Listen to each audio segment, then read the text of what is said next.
దేవుడు వరం ఇవ్వాలంటే చేయాలి పూజ. దేవత మనసున్న రూపమే ఇంద్రజ. సీరియస్లీ మేడం, అంటే మీరు చేస్తున్న చారిటీ ఇవన్నీ గూడా అదే అనిపించింది. ఇంద్రజ గారు సీఎం పెళ్ళాంగా ఈ సినిమాలో హీరోయిన్‌గా మీరు అజయ్ గారితో వర్క్ చేస్తున్నారు. Thank you. ఎలా అనిపిస్తుంది madam? It's a wonderful feel అండి. ఎందుకంటే మనకు ఒక ఇంపార్టెన్స్ ఉన్న రోల్ అండ్ ఒక మెయిన్ లీడ్గా మనం ఒక మూవీలో వర్క్ చేస్తున్నామంటే అది నిజంగా చాలా అదృష్టంగానే భావిస్తున్నాను. అండ్ ఇలాంటి ఒక character I feel so happy and thanks to Ramana Reddy గారు. అంటే సీఎం పెళ్ళాం అంటే, అంటే చాలా అంటే ఇప్పుడు ఈ 2 తెలుగు రాష్ట్రాల్లో ఉన్న లైక్ మన సీఎంలైనా సో టైటిల్ గూడా మీరు సీఎం పెళ్ళాం. సో అంటే మీరు ఈ సినిమా ద్వారా ఏం అనుకుంటున్నారు మేడం? నా ఒపీనియన్ ఏం లేదండి. డైరెక్టర్ గారు ఒక స్టోరీ నాకు తీసుకొచ్చారు. ఆ స్టోరీకి న్యాయం చేయాలి. ఒక క్యారెక్టర్ మనం పర్ఫామ్ చేస్తున్నామంటే అది డైరెక్టర్స్ చైల్డ్ అనమాట. ఆ స్టోరీకి మనం న్యాయం చేయాలి. సో నా వంతు నేను ఎంత చేయగలను అది నేను చేశాను. మేడం, ఈ సినిమాలో సుమన్ గారున్నారు, జయసుధ గారున్నారు. చాలామంది పెద్ద పెద్ద ఆర్టిస్టులతో వర్క్ చేశారు. అంటే జయసుధ గారి గురించి చెప్పాలంటే ఏం చెప్తారు?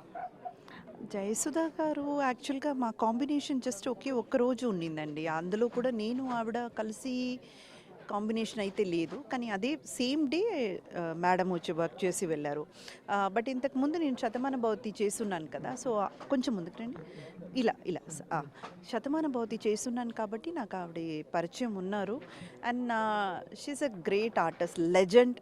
అండ్ అలాంటి లెజెండ్తో వర్క్ చేసినప్పుడు మనకు కూడా చాలా చాలా హ్యాపీ ఉంటుంది. అండ్ అఫ్కోర్స్ సుమన్ గారు the biggest hero of Tollywood. ఆయన కూడా ఎంత డౌన్ టు ఎర్త్ ఉంటారంటే అసలు మాటల్లో చెప్పలేమండి. So very happy to work with both of them. Madam, అంటే ఇది డైరెక్టర్ గారికి డెబ్యూ మూవీ. లైక్ రమణారెడ్డి గారికి.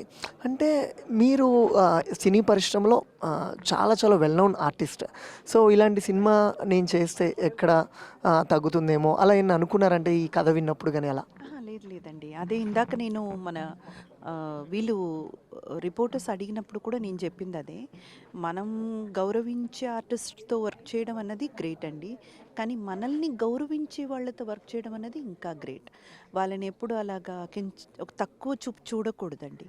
ఎందుకంటే ఇండస్ట్రీకి సంబంధించినంత వరకు ప్రతి ఒక్కరూ రూపాయి పెట్టే మూవీస్ చేస్తున్నారు.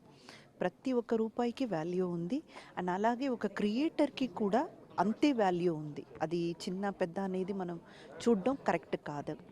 అంటే నాకు సంబంధించినంత వరకు ఐ ట్రీట్ ఎవ్రీవన్ ఈక్వల్ అండి. Madam, finally one question. Indraja గారు అనంగానే ఇంద్రజ గారికి నచ్చే క్వాలిటీ ఏంటి? మై కాన్ఫిడెన్స్ అండి. సో ఎప్పుడు ఏం కోల్పోయినా కానీ, ఎంత డౌన్‌కి వెళ్ళినా కానీ, చాలా చాలా క్లిష్టమైన పరిస్థితులు కూడా నేను ఎదుర్కొన్నా కొంచెం కాన్ఫిడెంట్‌తో ఉంటాను. ఓకే, మనం ఏదో ఒక రోజు ఏదో ఒకటి చేస్తాము, చేయగలము. ఏ భగవంతుడు డెఫినెట్‌గా ఒక దారి చూపిస్తాడు అన్న నమ్మకం మాత్రం ఎప్పుడు కోల్పోలేదు. By God's grace my dreams have come true now.